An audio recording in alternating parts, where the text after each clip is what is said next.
Good morning to everyone. पिछले video में हम ये बता रहे थे हॉस्पिटल फार्मेसी। तो हॉस्पिटल फार्मेसी में हमारा क्या हुआ था, उसका हॉस्पिटल फार्मेसी का ऑब्जेक्टिव क्या है और फंक्शन क्या है, ये वीडियो कंप्लीट हो गया था। इसके बाद है requirement in terms of qualification. तो मैंने बताया था कि जो भी हेड है हॉस्पिटल फार्मेसी का, वो क्या होना चाहिए, पोस्ट ग्रेजुएट इन फार्मेसी और फार्माकोलॉजी, एमडी इन फार्माकोलॉजी या पीजी इन हॉस्पिटल एडमिनिस्ट्रेशन। तो ये तो हेड की रिक्वायरमेंट हो गई। इसमें क्या होता है कि लीगली क्वालिफाइड फार्मासिस्ट होना चाहिए। लीगली क्वालिफाइड फार्मासिस्ट का मतलब हो जाता है कि वो स्टेट फार्मेसी काउंसिल में उसका रजिस्ट्रेशन हो। स्टेट फार्मेसी काउंसिल में रजिस्ट्रेशन के लिए minimum qualification diploma in pharmacy होती है। इसके बाद हम आते हैं कि एबिलिटी रिक्वायर्ड्स। ये तो हो गया requirement of terms of qualification. इसके बाद एबिलिटीज रिक्वायर्ड।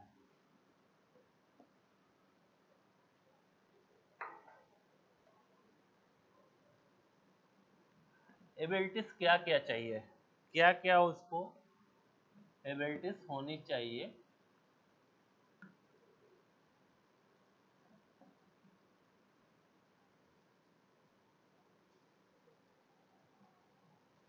सबसे पहली एबिलिटी होनी चाहिए कि वो एबल हो to organise and head hospital pharmacy services. सबसे पहले क्या होनी चाहिए कि जो भी अगर हेड है तो ऑर्गेनाइज कर सके। सेकंड एबिलिटी होती है his should be human relations, able to interest with the other departments head. उसकी दूसरी एबिलिटी होनी चाहिए कि जो भी दूसरे डिपार्टमेंट्स हेड हैं उस हॉस्पिटल में, जो जितने भी डिपार्टमेंट्स हैं, चाहे वो नर्सिंग के डिपार्टमेंट हो हेड हो या क्लिनिकल से, तो क्लिनिकल में डिफरेंट डिपार्टमेंट हैं, उस डिपार्टमेंट हेड से उसकी एबिलिटी होनी चाहिए कि रिलेशन इंटरेक्ट कर सके, उस डिपार्टमेंट हेड के साथ रिलेशन और इंटरेक्शन इम्प्रूव कर सके।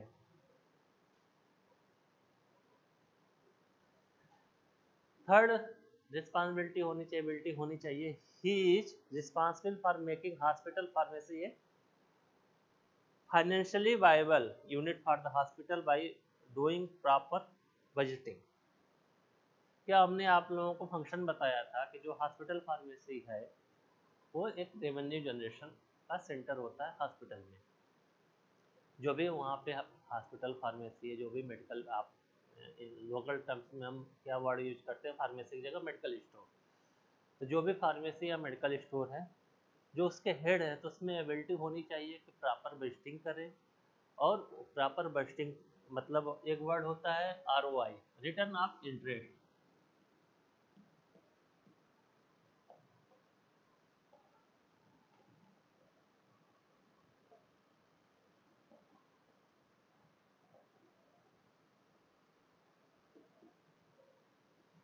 कि वो कितना बजट में कितना प्रॉफिट दे रहे हैं। तो प्रॉपर उसका फंक्शन होना चाहिए, प्रॉपर बजटिंग होनी चाहिए, कितना उनके पास इन्वेंट्री है, इन्वेंट्री में उसका प्रोडक्ट एक्सपायर नहीं जाना चाहिए, जो इन्वेस्टमेंट है या इन्वेंट्री कंट्रोल है वो प्रॉपर होनी चाहिए। प्रॉपर इन्वेंट्री कंट्रोल का मतलब ये है कि ऑप्टिमम कंडीशन में ही स्टॉक मेंटेन रहे। ऐसा नहीं है कि कोई भी हमारा जो स्लो मूविंग प्रोडक्ट है, स्लो मूविंग प्रोडक्ट का मतलब कि जिस प्रोडक्ट का सेल कम होता है। अगर स्लो मूविंग प्रोडक्ट का अगर हम ज़्यादा क्वांटिटी रख देंगे तो क्या होगा, वहाँ पे हमारा इन्वेंट्री ब्लॉक हो जाएगा। सपोज हमने 1000 का कोई प्रोडक्ट रख दिया और जो महीने में 10 रुपये का ही बिकता हो या 20 रुपये का ही उस प्रोडक्ट की सेल हो, तो क्या हो गया कि वो 1000 रुपीज़ का प्रोडक्ट ब्लॉक है। तो जो स्लो मूविंग प्रोडक्ट है उसका हमको स्टॉक कम रखना चाहिए। जो हाई मूविंग प्रोडक्ट है, जिस प्रोडक्ट की सेल ज़्यादा है, हाई मूविंग्स है, तो उसका प्रोडक्ट की क्वांटिटी ज़्यादा रखनी चाहिए।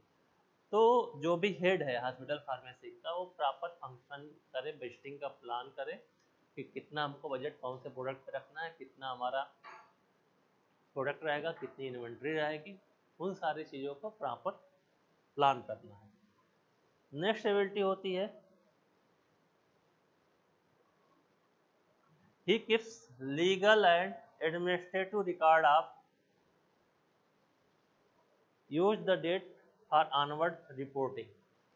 जो भी लीगल डॉक्यूमेंट्स हैं, अगर हम डॉक्यूमेंट्स की बात करें तो जो भी हमारे डॉक्यूमेंट्स हैं, लीगल डॉक्यूमेंट्स में बहुत से, जैसे हमारे शेड्यूल्स हैं, ड्रग एंड कॉस्मेटिक रेट्स के जो शेड्यूल है, तो उसमें प्रॉपर रिकॉर्डिंग होती है कि कौन सा जो शेड्यूल यस ड्रग है।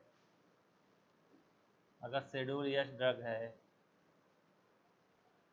तो इसके लिए क्या होना चाहिए कि हम शेड्यूल यस ड्रग हम उसको ही देना है जिसका प्रिस्क्रिप्शन किसी रजिस्टर्ड मेडिकल प्रैक्टिशनर ने, आरएमपी ने लिखा है। अगर किसी आरएमपी का प्रिस्क्रिप्शन है तभी हमको प्रोडक्ट देना, उसका प्रॉपर रिकॉर्ड रखना रहता है कि किस प्रैक्टिशनर ने उसको प्रिस्क्राइब किया था, कौन से पेशेंट को दिया है। जैसे एनआरएक्स प्रोडक्ट है, नारकोटिक प्रोडक्ट जो है, तो नारकोटिक्स प्रोडक्ट की जो भी हमारे नारकोटिक्स डिपार्टमेंट की रिक्वायरमेंट है, जो एनआरएक्स प्रोडक्ट की रिक्वायरमेंट है कि हमारा कितना डाटा रखना है, क्या क्या हमें डॉक्यूमेंट रखने हैं, हमने कब कितना परचेज किया था, कितना स्टॉक है, हमने किसको किसको सेल किया है, तो वो सारे जो भी हमारे लीगल डॉक्यूमेंट है उसको मेंटेन करना है।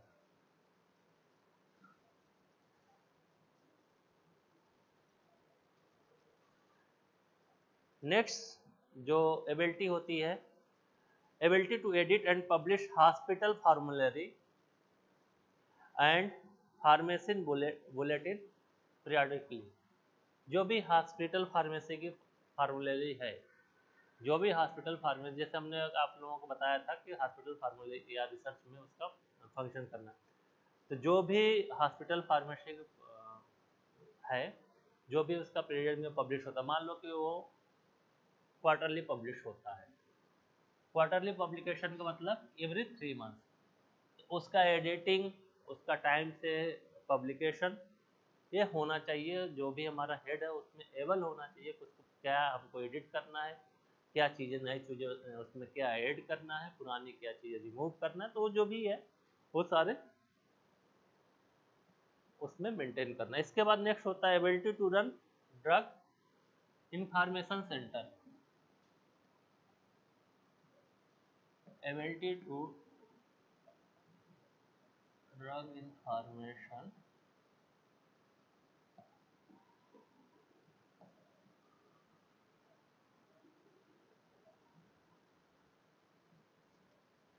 जो भी हॉस्पिटल फार्मेसी है वो क्या रहता है, ड्रग इंफॉर्मेशन सेंटर होता है। तो जो भी हेड है वो एबल होना चाहिए, एबिलिटी टू रन ये drug information centre. Next ability होती है ability to store the drug as per regulation. Store as पर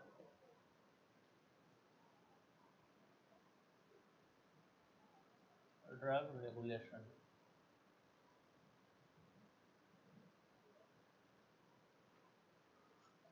जो भी हेड है वो एबल होना चाहिए, उसमें एबिलिटी होनी चाहिए store as per drug regulation. जो भी हमारे मेडिसिन है सबकी स्टोरेज कंडीशन डिफरेंट है। शेड्यूल C1 की रिक्वायरमेंट अलग है, शेड्यूल H की रिक्वायरमेंट अलग है, शेड्यूल X ड्रग की रिक्वायरमेंट्स अलग है। तो जो भी हमारे रेगुलेटरी रिक्वायरमेंट है, जो भी हमारे रेगुलेशन है, जो भी हमारे इंडिया में या शेड्यूल M या drug and cosmetic act 1945, drug and cosmetic act, इसकी जो रिक्वायरमेंट है, जो भी इसको रेगुलेट कर रहा है, उसके अकॉर्डिंग हमारे सारी चीज़ें प्रॉपरली फंक्शन होनी चाहिए, मेंटेन होनी चाहिए। जो भी हमारे हेड है हॉस्पिटल फार्मेसी में, उसमें एबिलिटी होनी चाहिए कि जो भी स्टोरेज कंडीशन है वो एज पर ड्रग रेगुलेशन से हो रही है।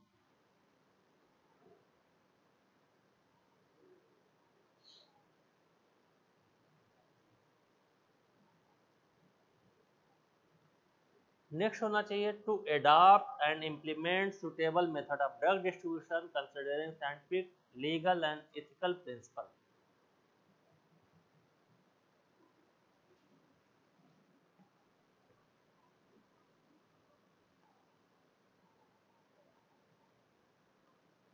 scientific, legal and ethical principle।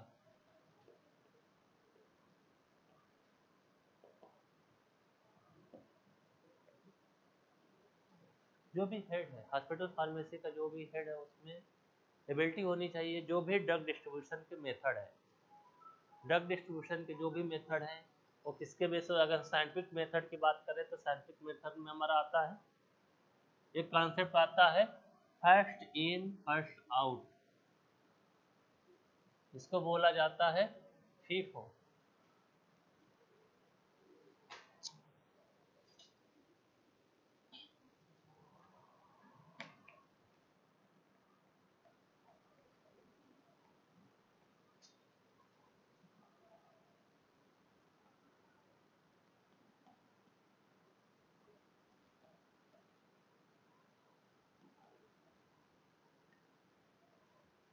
ये साइंटिफिक हो गया। सेकंड ऑप्शन आता है फीफो।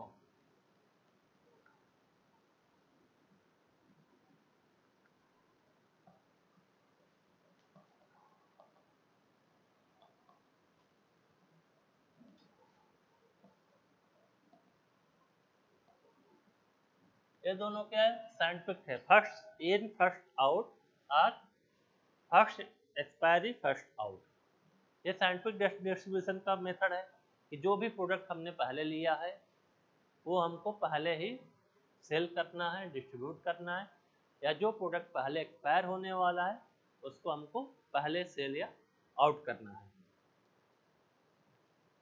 लीगल रिक्वायरमेंट क्या होती है,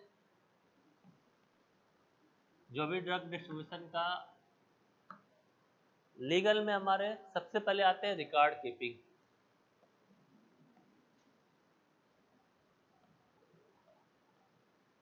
लीगल जो भी रिक्वायरमेंट है ड्रग डिस्ट्रीब्यूशन सिस्टम के, रिकॉर्ड कीपिंग, स्टोरेज रिकॉर्ड, कितना इन्वेंट्री है, हमने कहाँ से परचेज किया था, सोर्स का रिकॉर्ड।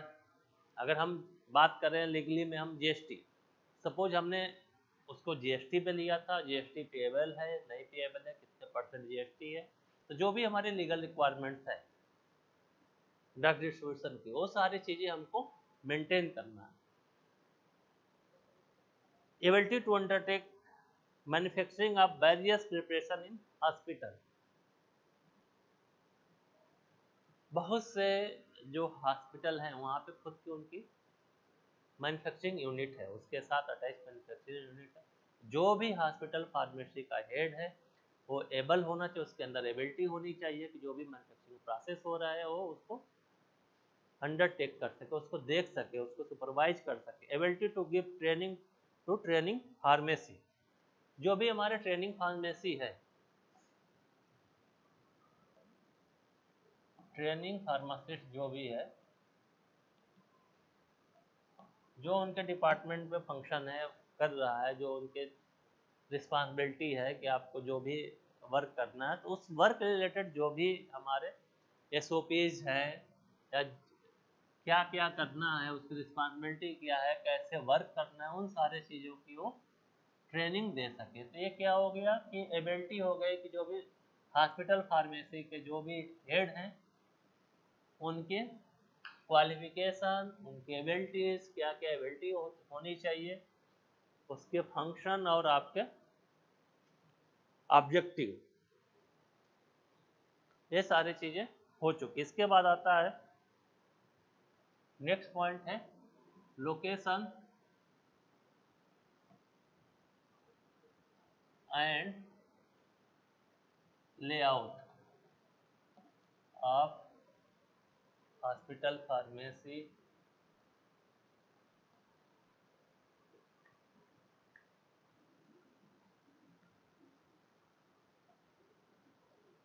In hospital.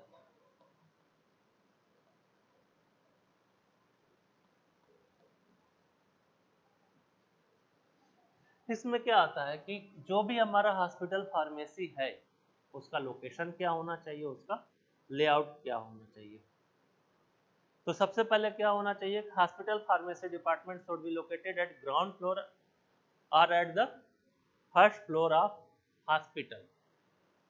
जो फर्स्ट रिक्वायरमेंट है कि हॉस्पिटल फार्मेसी कहाँ होना चाहिए, जो भी हॉस्पिटल का ग्राउंड फ्लोर है या फर्स्ट फ्लोर पे होना चाहिए। सपोज हम एग्जांपल लें, हमने आप लोगों को पॉइंट बताया था इन पेशेंट और आउट पेशेंट, तो हमारे आउट पेशेंट की जो नंबर्स होते हैं वो ज़्यादा रहते हैं और इन पेशेंट के जो नंबर हैं वो as compared to out patient वो कम रहते हैं।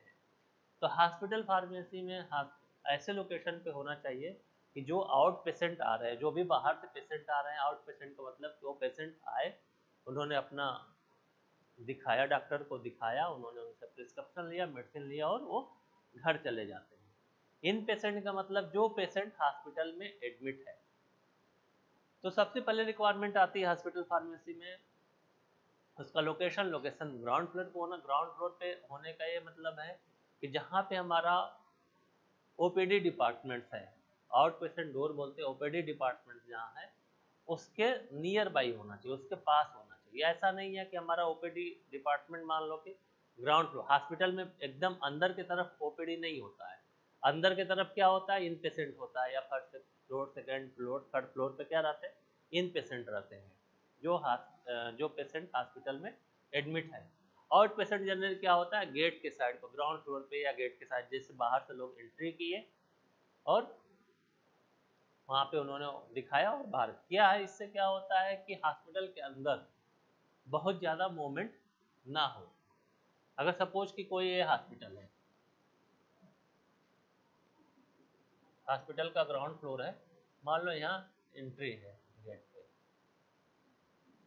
हम यहाँ पे बना दें ओपीडी डिपार्टमेंट का, अलग अलग है, और अगर हम इस साइड हमने वार्ड बना दिया, इधर मान लो ये सारे वार्ड हो गए, तो क्या हो गया, इधर मूवमेंट ज़्यादा हो गया। इधर से लोग आएंगे, सब वार्ड को क्रॉस करके इधर आएंगे, फिर इधर मूवमेंट होगा, तो ये क्या हो गया, रॉन्ग लेआउट हो गया। क्या होता है जनरली, इसका जस्ट अपोजिट, अगर हमारा एंट्रेंस इधर है,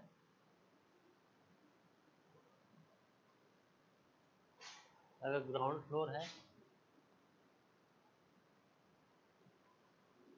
तो मान लो यहाँ पे गेट है, गेट से इधर अंदर है, यहाँ पे डिफरेंट रूम बना दिए आउट पेशेंट के, कॉरिडोर हो गया, इधर आपके ड्रग इंफॉर्मेशन सिस्टम, और इधर क्या हो गया, सारे वार्ड हो गए।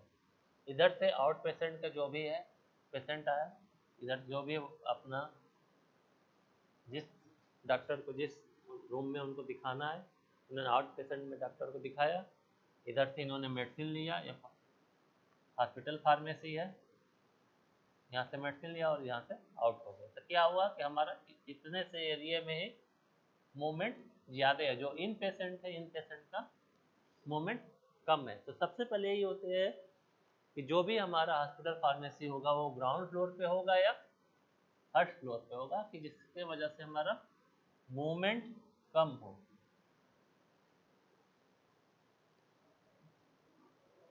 दूसरा मैंने बताया था पॉइंट कि ये इन पेशेंट डिपार्टमेंट से दूर होना चाहिए। जो भी इन पेशेंट है हॉस्पिटल में, जो भी पेशेंट एडमिट है, इन पेशेंट से वो दूर होना चाहिए। तीसरा पॉइंट क्या होना चाहिए, it should be near by the out patient department, hospital library, drug information centre, and should be attached to the manufacturing unit of hospital pharmacy.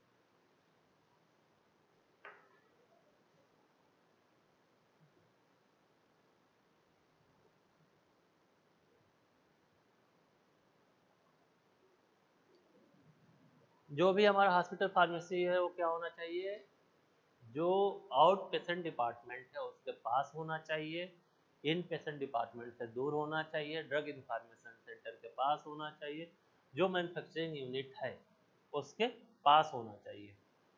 The space for hospital pharmacy department should B minimum 250 square feet.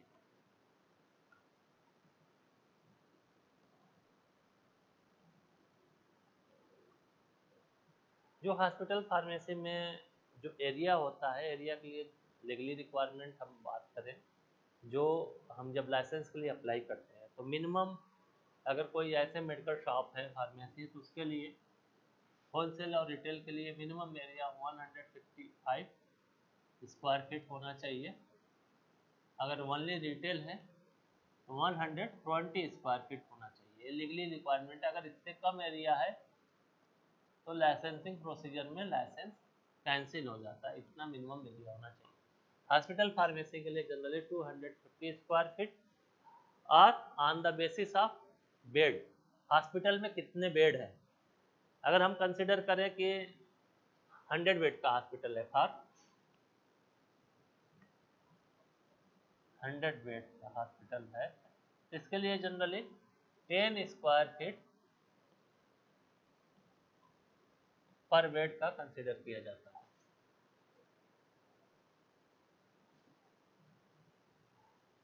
अगर 200 bed का hospital है, suppose हमने consider किया, तो 200 bed का hospital है, तो हम कंसिडर करते हैं 6 to 8 स्क्वायर फीट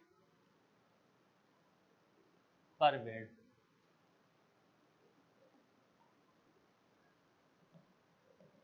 ये हो गया कितना एरिया होना चाहिए किसी भी हॉस्पिटल फार्मेसी के लिए। इसके बाद जो हॉस्पिटल की जितनी कैपेसिटी है, किस टाइप का वर्क है, मतलब किस टाइप का वर्क का यहाँ मतलब ये है किस टाइप का हॉस्पिटल है।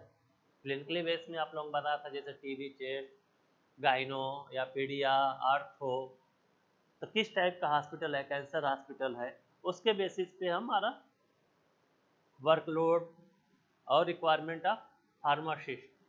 तो जो फार्मासिस्ट की जो रिक्वायरमेंट होती है उसमें क्या है कि मिनिमम अगर रिक्वायरमेंट की बात करें, तो अगर कोई 50 बेड का हॉस्पिटल है तो मिनिमम 3 फार्मासिस्ट होने चाहिए। ये तो हॉस्पिटल फार्मेसी का हो गया, कितना एरिया होना चाहिए। इसके बाद सेकंड पॉइंट आता है कितने फार्मासिस्ट होने चाहिए। कितने फार्मासिस्ट होने चाहिए उसके लिए, अगर 50 बेड का कोई हॉस्पिटल है, 50 बेड का हॉस्पिटल है, 50 बेड का हॉस्पिटल है, इसके लिए मिनिमम 3 फार्मासिस्ट होने चाहिए।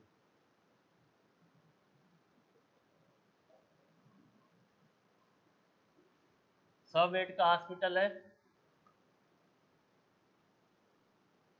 5 फार्मासिस्ट होने चाहिए।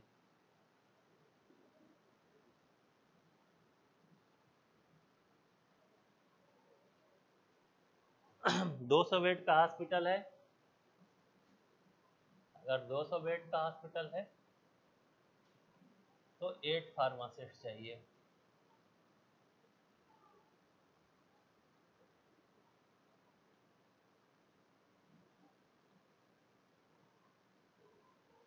तीन 300 बेड का हॉस्पिटल है,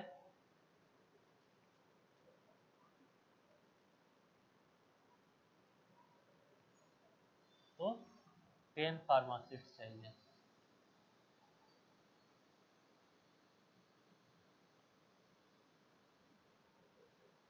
500 बेड का हॉस्पिटल है,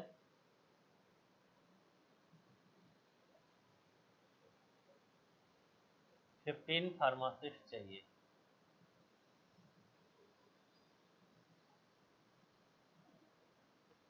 अभी हो गया हमारा एरिया, लोकेशन हो गया, रिक्वायर्ड ऑफ फार्मासिस्ट हो गया। इसके बाद आते हैं लेआउट ऑफ हॉस्पिटल फार्मासिस्ट। जो भी हॉस्पिटल फार्मेसी डिपार्टमेंट है उसका लेआउट।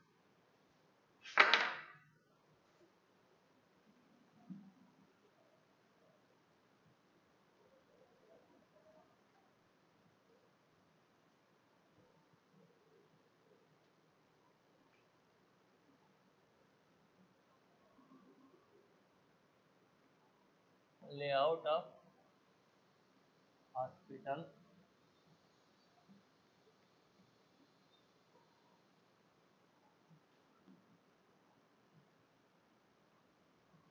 Hospital pharmacy department.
हम बात करें हमारा लेआउट है, तो सबसे पहले हम यहाँ से स्टार्ट करते हैं। ये क्या है? रैक्स है, रैक्स एंड सेल्स। ये है रैक्स एंड सेल्स।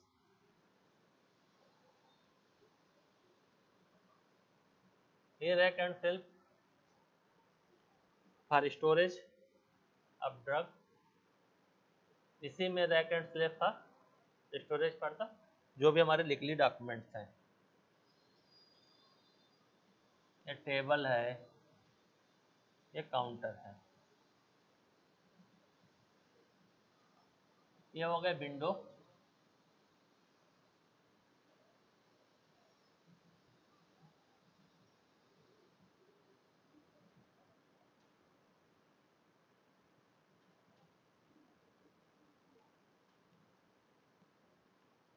ये सारे डिस्पेंसिंग के लिए क्या हो गया? विंडो। यहाँ पे डोर बाहर की। ये केबिन है, जो भी फार्मासिस्ट, फार्मेसी डिपार्टमेंट के जो हेड है उनके लिए केबिन है। ये है डेस्क।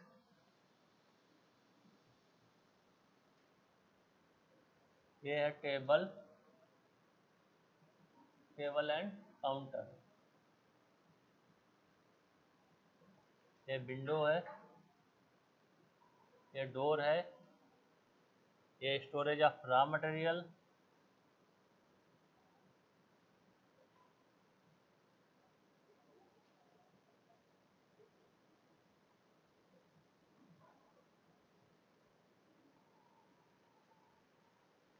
ये कंपाउंडिंग एरिया।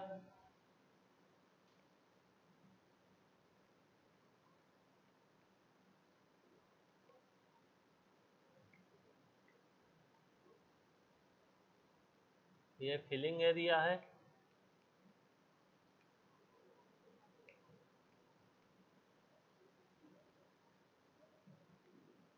Packaging area.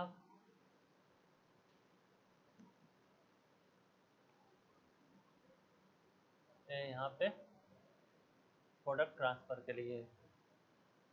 ये स्टोरेज ऑफ फिनिश प्रोडक्ट।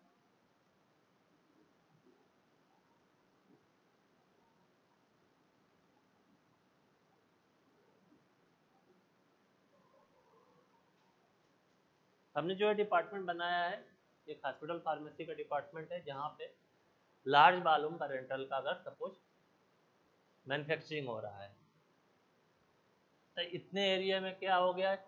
ये लार्ज वॉल्यूम पेरेंटल का मैन्युफैक्चरिंग एरिया हो गया। लार्ज वॉल्यूम पेरेंटल में जहाँ पे हमारे वॉल्यूम इंजेक्टेबल के 100 ml से ज़्यादा होती है। तो ये जो हमारा हो गया रॉ मटेरियल स्टोरेज एरिया हो गया।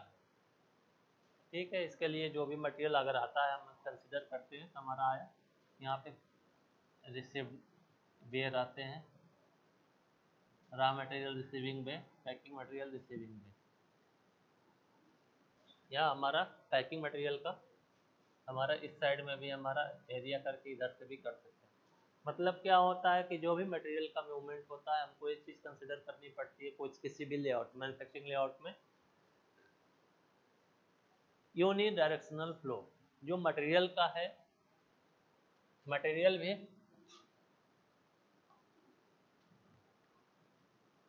क्या होना चाहिए? यूनि डायरेक्शनल फ्लो होना चाहिए।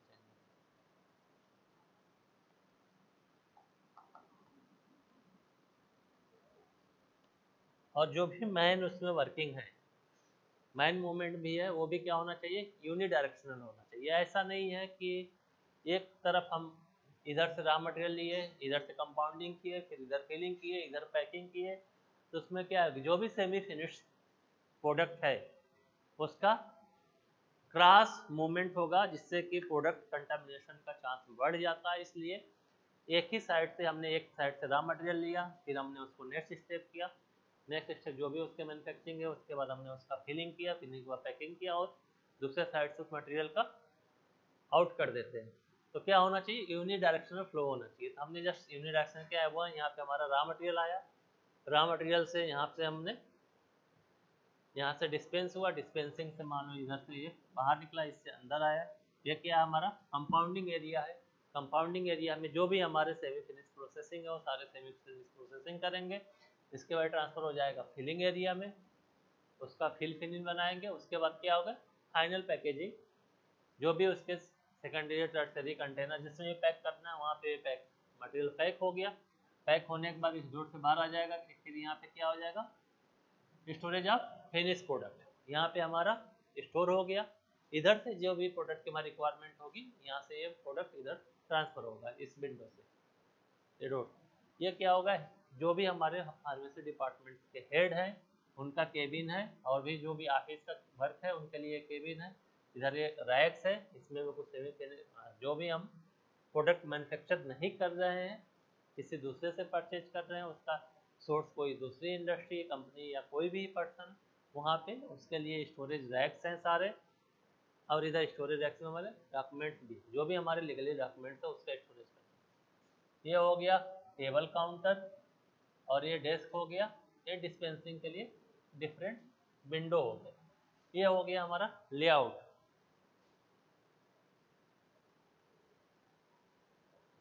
जो भी हमारे डिस्पेंसिंग का विंडो है हम उसको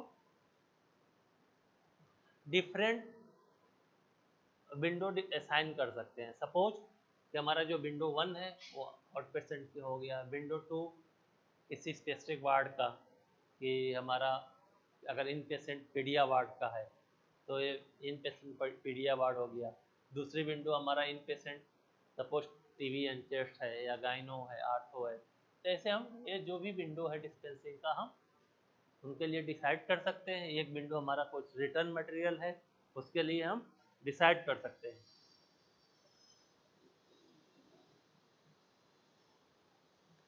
एक विंडो हम क्या करते हैं, जैसे जो हमारा डिफरेंट विंडो है, नंबर का विंडो हमारे जो है डिस्पेंसिंग का, उसमें हम डिफरेंट कैटेगरी कर सकते हैं। जैसे हमारे एक विंडो हमने कर दिया इमरजेंसी पेशेंट के, उस पर फिक्स हो गया इस विंडो पे इमरजेंसी पेशेंट का हमारा डिस्पेंसिंग होना चाहिए। हमने आपको हॉस्पिटल फार्मेसी का ऑब्जेक्टिव बताया था। सबसे पहला objective, right drug to right patient to right quantity to right time with minimum cost. एक क्या है हमारे हॉस्पिटल फार्मेसी का ऑब्जेक्टिव है। तो हमारा एक विंडो हमने कर दिया सपोज इमरजेंसी पेशेंट के लिए। कोई अगर इमरजेंसी पेशेंट है उसको ड्रग की नीड इमीडिएटली है, तो क्या अगर मान लो कि लाइन ज़्यादा लंबी है तो उस इमरजेंसी पेशेंट को मेडिसिन लेने में काफ़ी टाइम लग जाएगा, जो भी उसके अटेंडेंट हैं जो भी मेडिसिन लेने आए। तो हमारा क्या हो गया, एक विंडो हमारा हो गया इमरजेंसी पेशेंट के लिए। हमने एक या दो विंडो कर दिया किसके लिए, दो विंडो कर दिया आउट पेशेंट के लिए, एक विंडो कर दिया इन पेशेंट के लिए, एक विंडो कर दिया ओल्ड एज, जो भी फीमेल या ओल्ड एज है, या फीमेल में भी हमने कर दिया कि जो भी अगर प्रेग्नेंट वोमेन है तो बहुत देर तक वो क्यू में खड़ी नहीं हो सकती, जो भी लाइन है लाइन में बहुत देर तक वो वेट नहीं करते। तो हमारा वो डिजाइन होता है कि हमारा ऑब्जेक्टिव क्या है, कितने नंबर ऑफ पेशेंट है, कितना हमारा वर्कलोड है। इन सारी चीज़ों पे हम नंबर ऑफ विंडो डिसाइड करते हैं, कितनी विंडो बनानी है और विंडो के लिए स्पेसिफिक किसके किसके लिए डिजाइन करना है।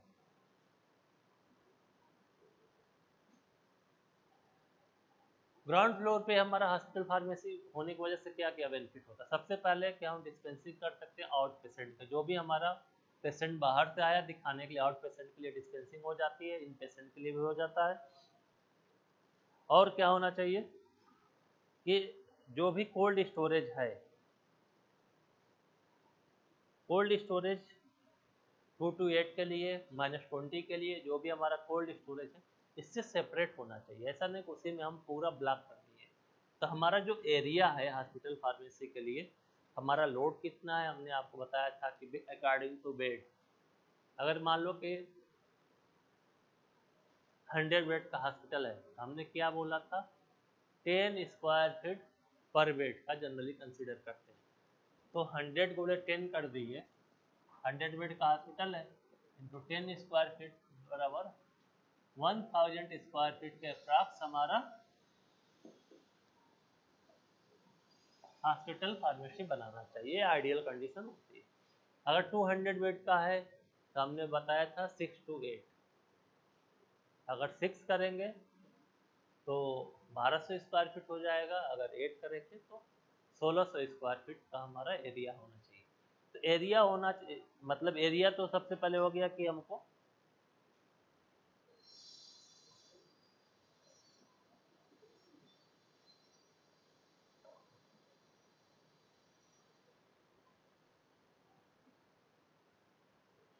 एरिया एडुकेट स्पेस होना चाहिए। ऐसा नहीं कि स्पेस बहुत कंजेस्टेड है, जो भी हमारे लोड है उसमें स्पेस ही ना बचा हो। इसके बाद आता है कि हमारा जो भी लाइट है, लिटरेचर है, न्यूज़पेपर है, एजुकेटिव मैगजीन्स है, वो सारे वेटिंग रूम में होने चाहिए। मान लो कि ये विंडो था, ये वेटिंग एरिया है पेशेंट के लिए, जो भी पेशेंट आ रहा है, तो वहाँ पे कुछ उनका इंफॉर्मेशन सेंटर, जो भी हमारा क्या है, ये ड्रग इंफॉर्मेशन सेंटर है, तो इससे रिलेटेड जो भी मैगजीन्स हैं, न्यूज़पेपर्स हैं, तो सारी चीज़ें, लिटरेचर्स है, वो अवेलेबल होना चाहिए फॉर द रीड।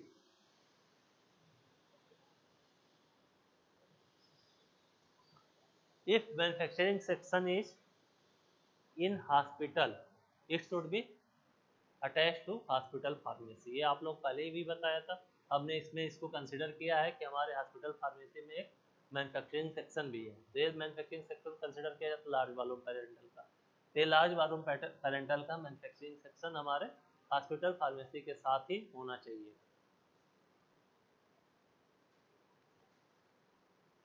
इसके बाद होता है फ्लो चार्ट ऑफ मटेरियल। ये तो हो गया, लोकेशन हो गया, लेआउट हो गया। इसके बाद मटेरियल का फ्लो कैसे होता है, फ्लो चार्ट क्या, मटेरियल का मूवमेंट कैसे होगा।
पहला है medical store or outside manufacturing unit.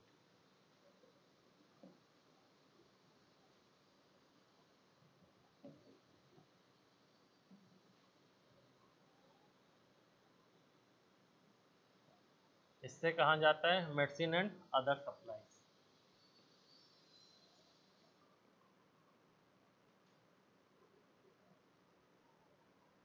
Medicine and other supplies.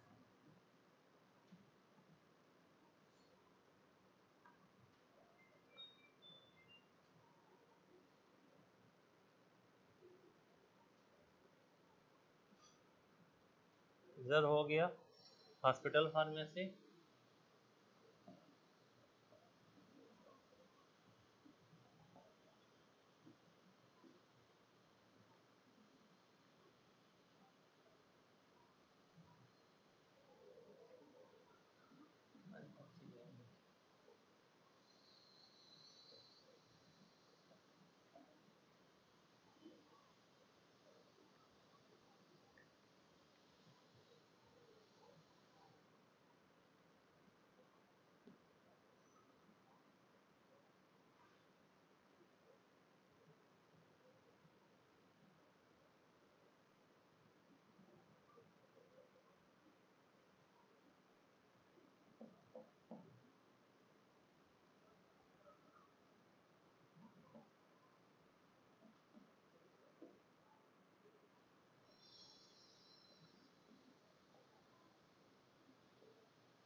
तो मटेरियल का फ्लो कैसे है? सबसे पहले हमने कंसिडर किया मेडिकल स्टोर या आउटसाइड मैन्युफैक्चरिंग यूनिट।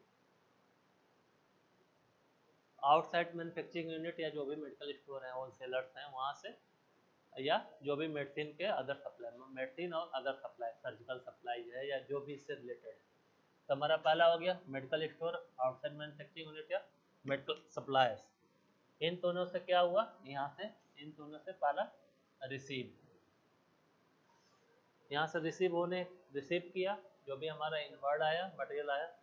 ये रिसीव कहाँ से हो सकता है? एक तो कंडीशन ये है, दूसरा हमारा हॉस्पिटल फार्मेसी का जो मैन्युफैक्चरिंग यूनिट है, हमने जो बताया था, इससे भी रिसीव होगा। तीसरा क्या हो सकता है? Non sterile suppliers and sterile preparation in bulk. जो भी बहुत सी हॉस्पिटल में क्या होते हैं कि जो भी हमारे पेरेंटल बल्क कंटेनर में आते हैं, फिर उसको स्मॉल कंटेनर में एसेप्टिक कंडीशन में उसको रिपैक किया जाता है और वो सारा रिसीव होता है। तो ये हमारा क्या हो गया? ये तीनों हमारे हो गए सोर्स। इन सोर्स से हमने मटेरियल रिसीव किया।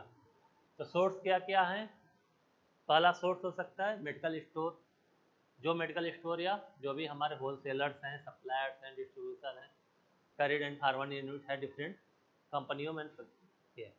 दूसरा, वो डायरेक्टली हम मैन्युफैक्चरिंग यूनिट से ही प्रोडक्ट ले लें या जो भी मेडिकल के अदर सप्लायर हैं। एक ये हो गया।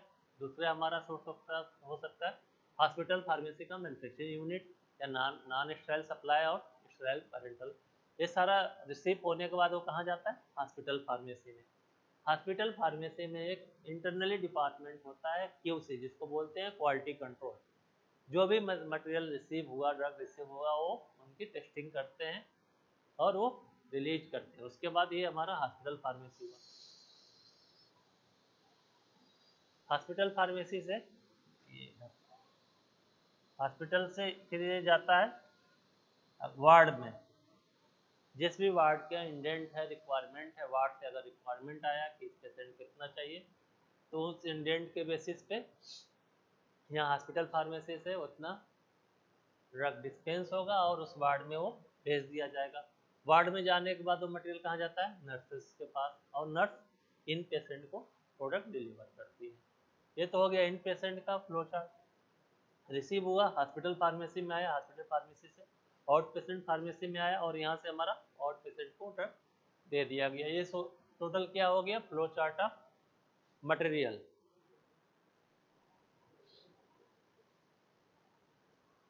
जो भी हमारा रिसीव है, जो भी हम मटेरियल रिसीव करते हैं, जो भी हमारे हॉस्पिटल के रिक्वायरमेंट है, उसके बेसिस पे ही किया जाता है। ऐसा नहीं है कि हमारा अगर पीडिया का वार्ड है, अगर हमें पीडियाट्रिक्स मेडिसिन चाहिए तो मैं एडल्ट के मेडिसिन बना कर रखा, हमको ड्राई सिरप चाहिए, ओरल बच्चों को क्या जनरली होता है, उनको ड्राई सिरप देते हैं या सिरप देते हैं, लिक्विड फार्मेशन रहता है। हम अब बच्चों को टेबलेट तो देते नहीं है। तो इसके बेसिस पे हमारी जो रिक्वायरमेंट है, उसके बेसिस पे हमको प्रोडक्ट का इंडेंट बनाना चाहिए, रिसीव करना चाहिए। जो सोर्स है वो सोर्स उसके अकॉर्डिंग ही वो प्रोडक्ट डिलीवर करें। तो सबसे पहले फ्लो में क्या है कि हमारा जो भी सोर्सिंग है, सोर्सिंग से हमारे मटेरियल रिसीव किया। रिसीव होने के बाद उसका जो भी हम GRN बोलते हैं, गुड रिसिप्ट नोट्स, GRN बनाते हैं। GRN बनाने के बाद वो प्रोडक्ट हमारे हॉस्पिटल फार्मेसी में जाता है। हॉस्पिटल फार्मेसी में जाने के बाद वो QC टेस्टिंग करते हैं, उसका क्वालिटी कंट्रोल, जो भी हम क्वालिटी चेक्स हैं इन हाउस हमने जो भी बना रखा है कि हमारा जो भी प्रोडक्ट आएगा, ये प्रोडक्ट आया तो हमको कौन कौन से टेस्ट करने, वो सारी चीज़ें टेस्ट होती है। टेस्ट होने के बाद वो प्रोडक्ट हम डिस्ट्रीब्यूट कर सकते हैं पेशेंट को। तो इन पेशेंट के लिए जो भी वार्ड का इंडेंट आता है, रिक्वायरमेंट आता है, उसके अकॉर्डिंग वो उतना प्रोडक्ट डिस्पेंस किया जाता है। डिस्पेंस करने के बाद उतना प्रोडक्ट उस वार्ड में भेज दिया जाता है। प्रोडक्ट वार्ड में जाता है, वार्ड में जाने के बाद वहाँ से नर्सिंग स्टेशन पे जाएगा। नर्सिंग स्टेशन पे जाने के बाद नर्स उसको लेती है और इन पेशेंट को प्रोडक्ट डिलीवर करती है। ये हो गया हमारा इन पेशेंट के लिए मटेरियल। हॉस्पिटल फार्मेसी से प्रोडक्ट जाता है आउट पेशेंट फार्मेसी में, और वहाँ से हमारा आउट पेशेंट के लिए जो भी ड्रग है वो उनको डिलीवर किया जाता है।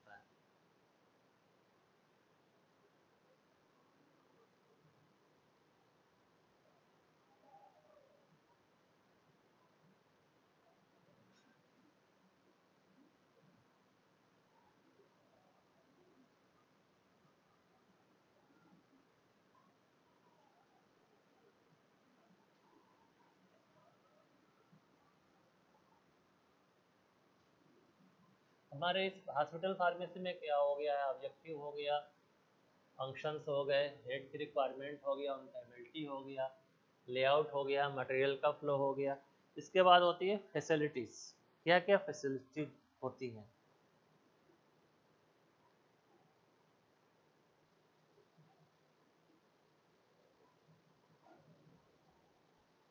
फैसिलिटी रिक्वायरमेंट,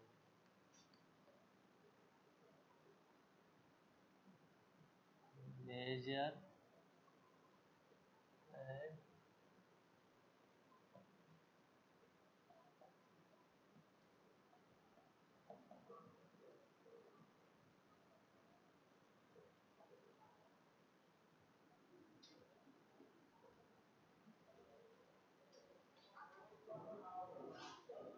टाइम हो गया क्या?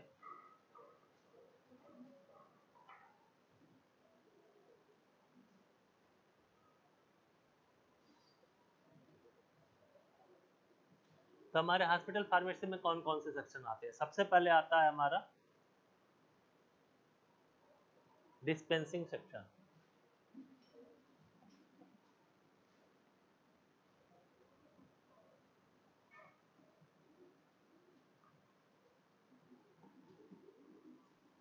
Manufacturing section,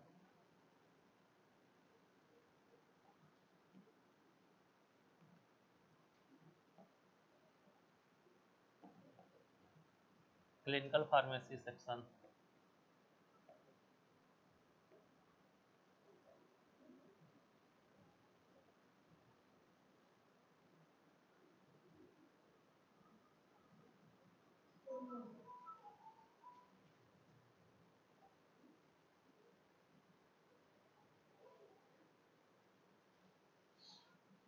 quality control section,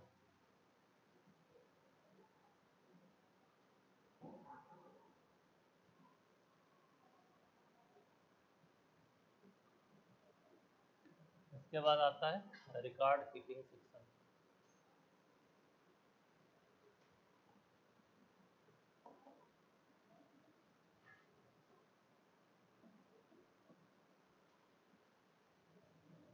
तो जितने भी डिपार्टमेंट्स हैं, हमने एक हॉस्पिटल फार्मेसी डिफरेंट सेक्शन में बटा हुआ है।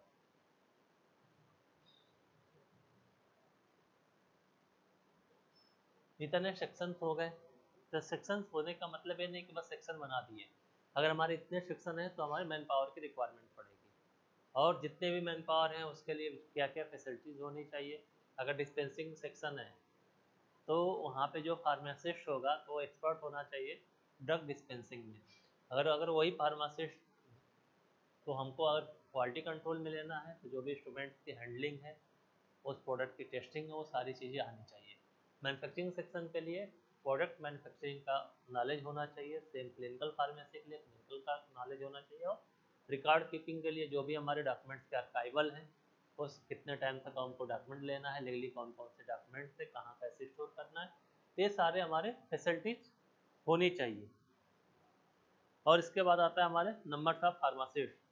तो नंबर ऑफ फार्मासिस्ट के लिए मैं अभी पहले भी आपको बता चुका था कि बेड के अकॉर्डिंग कितने फार्मासिस्ट होते हैं। 50 के लिए हमें 3 फार्मासिस्ट होने चाहिए, 100 बेड के लिए 5 फार्मासिस्ट, 200 बेड के लिए 8 फार्मासिस्ट, 300 बेड के लिए हमारे 10 फार्मासिस्ट, और 500 बेड के लिए 15 फार्मासिस्ट। इसके बाद होता है कि जो भी रूम की रिक्वायरमेंट है, स्पेस है, फ्लोर स्पेस की रिक्वायरमेंट है, तो उसके लिए मैं आप लोगों को ऑलरेडी ही बता चुका हूँ।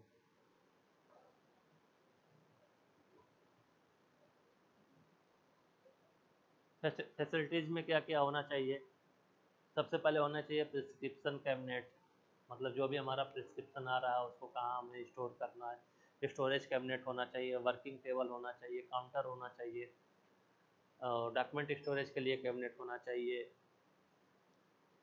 और रेफ्रिजरेटर होना चाहिए, कोल्ड स्टोरेज के लिए कोल्ड रूम होना चाहिए, ऑफिस डेस्क होना चाहिए, फिलिंग कैबिनेट होना चाहिए, कपबोर्ड होना चाहिए, minimum window for dispensing, Florence lamp होना चाहिए, सिंक होना चाहिए, ड्रेनेज फैसिलिटी, सेपरेट कपबोर्ड होना चाहिए नारकोटिक के लिए, लाइट होना चाहिए, एडुकेट लाइट होना चाहिए, वेंटिलेशन होना चाहिए, बुक केस होना चाहिए, लॉकर होना चाहिए, नोटिस बोर्ड होना चाहिए। तो ये सारी क्या हो गए फैसिलिटीज।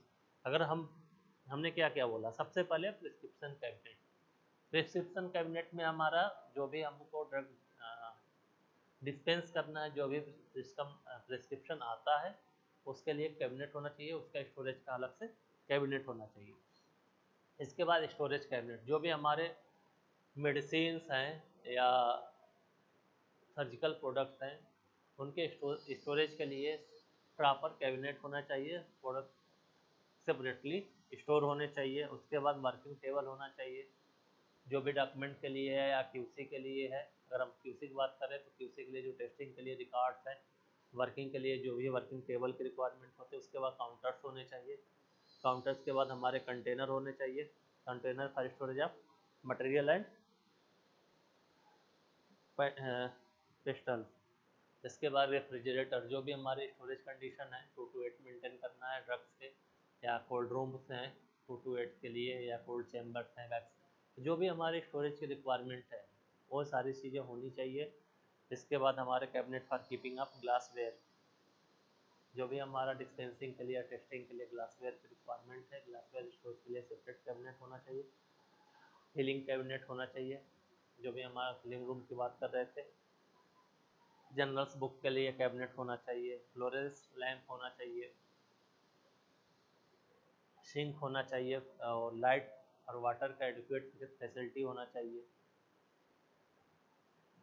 डिफरेंट लॉकर होना चाहिए, बुक केज होने चाहिए। तो ये सारे क्या हो गए हमारे फैसिलिटीज़ की रिक्वायरमेंट है इन हॉस्पिटल फार्मेसी डिपार्टमेंट। इसके बाद अगर हम बात करें फॉर द मैन्युफैक्चरिंग से, एक तो हमारा हो गया डिस्पेंसिंग फार्मेसी और डिस्ट्रीब्यूशन के लिए। इसके बाद अगर हम बात करें फॉर मैन्युफैक्चरिंग सेक्शन के लिए, तो मैन्युफैक्चरिंग सेक्शन के लिए क्या क्या रिक्वायरमेंट है, जो भी हमारे मैन्युफैक्चरिंग के इक्विपमेंट्स हैं उसका स्टोरेज, उसका क्लीनिंग, उसके लिए जो सेमी फिनिश का स्टोरेज एरिया है जिसको हम क्वारंटाइन बोलते हैं।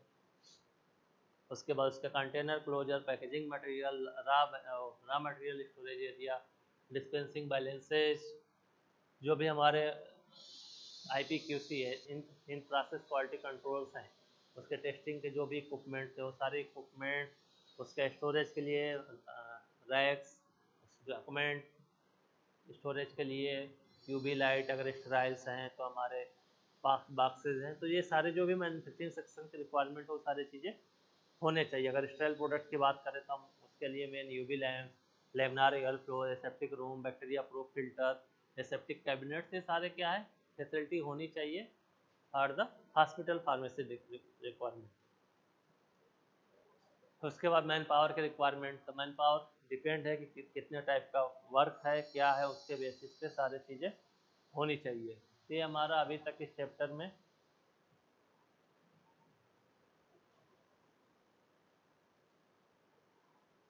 हो गया है। इसके बाद हमारा आता है, कितना टाइम हो गया,